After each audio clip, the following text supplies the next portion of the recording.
So this is topic 3.8, representations of solutions. So this topic is talking about how the diagrams or how each elements in the diagram represent the parts of solution. So like these, the main topic is representing the interactions and concentrations of with particulate models and representing mixtures at particular level. So this is the first representation where we're representing mixtures, and as I said before, the mixture is divided into two types, which is heterogeneous and homogeneous. And the homogeneous mixture, this one, which is the definition of solution, and this has uniform particle distribution throughout the sample. As you can see, it has pattern and very structured and very organized, and the compositions and properties are consistent throughout the mixture.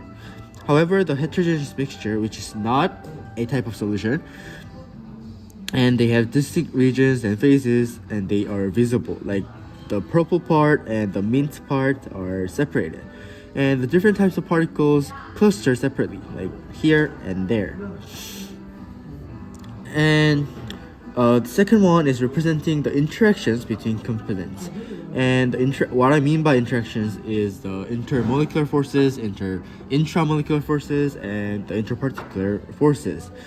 And the particulate diagram shows how solute and solvent interact on molecular scale. So in this case, sodium, NaCl, is dissolved in water, and as you can see all the molecules in molecular level, molecular scale.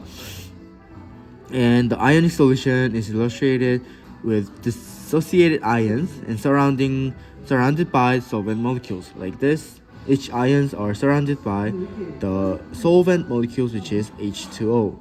And the molecular solution illustrates the intermolecular forces such as dipole-dipole and hydrogen bondings.